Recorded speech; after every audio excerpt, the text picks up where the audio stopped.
Betsy from Needle in a Haystack in Alameda, California. And today I wanted to talk about the new issue of Inspirations magazine, which has come to the States. This is issue number 98. So we'll take a quick break, switch cameras, and show you what all is in the magazine. The new Inspirations magazine has arrived, and it's always a treat to see what's going to be in this particular issue. There is a Betsy Morgan piece in this one, which we'll show you in a moment.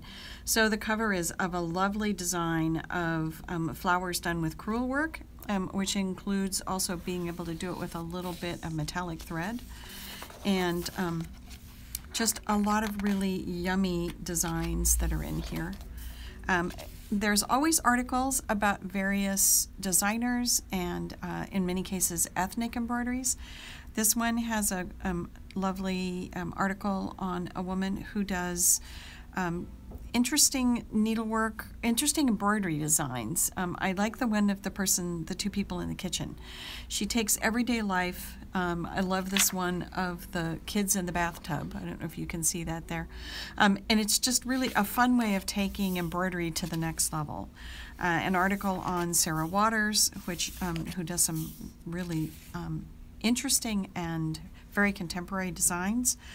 This is an article on embroidered hearts that were done during World War I, and they're just amazing. And there's an article actually about one particular person, Helen Stevens, who is an embroidery designer, and her own personal story about how this was a part of her family history.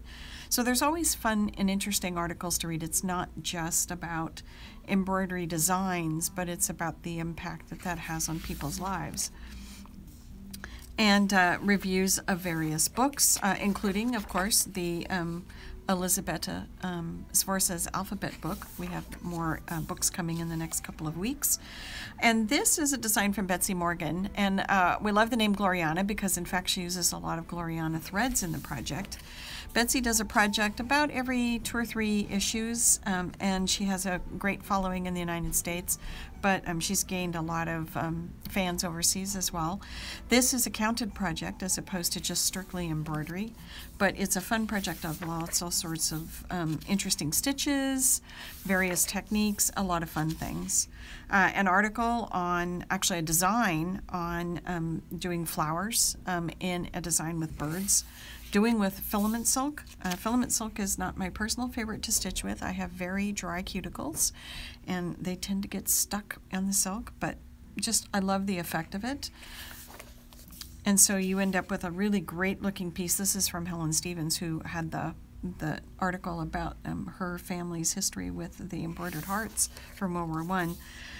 This is also from a designer in Australia, Anna Mala, and it's crewel work, kind of a variety of things, Cretan stitch, couching, a whole variety of other things.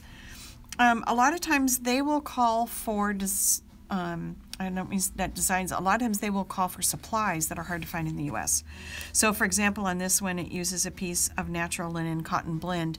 That's actually not something you find in the United States in embroidery or needlework shops because the people we buy fabrics from don't make that.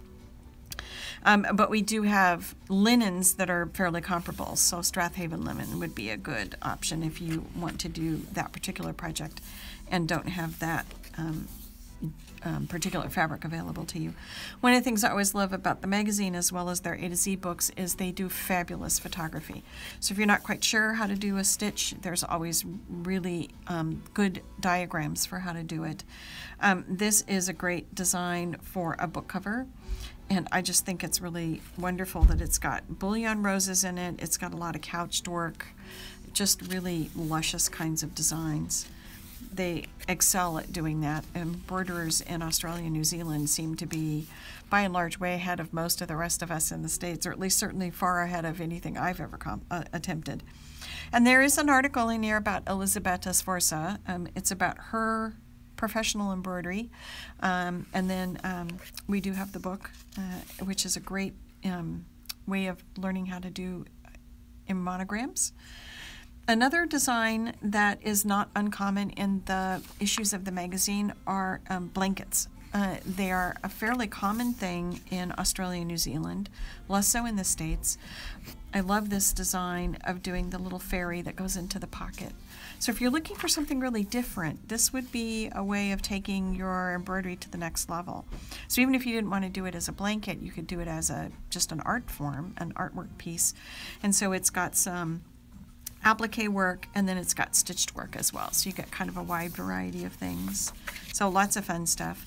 I like this very Jacobean design on a very contemporary pillow. So you end up with the checked fabric, but with a very traditional kind of design. This is done with linen twill, which we have, and it's also done with a variety of mostly anchor threads. So with things that are very accessible if you've not done any particular crewel work before. Again, lots of great photographs on how to do the stitches. And here we have a great frog. I love frogs. I think they're really quite fun creatures. This is a combination of embroidery and gold work, so you get a little bit of everything in there. This is a great way to learn blanket stitch, detached blanket stitch, and definitely a big project for that. And then Alison Cole is a very well-known designer of embroidery projects and stump work. Has a great three-dimensional project that uses leather along with several other things, a little bit of gold work thread, so you learn a variety of techniques. And she also talks about how to actually do the pad for the back of it, so if you're going to actually stitch it onto the black fabric. And then lots of ads, because there's always great places to find in here. A lot of them are Australian, so you do end up with a good selection of places to get things. They do also sell kits for most of their projects, so you can actually get a project specifically from them if you're looking for something and can't find supplies in the States. We have quite a few of them, but we don't have all of them. And then we have an article on just sort of mishmash of various needlework things. So a great issue, as always, a really lovely one. I think you'll enjoy it. Inspirations, this is issue 98, just came to the States. So take a look, and we'll have a link below for how to order it from us. Happy stitching.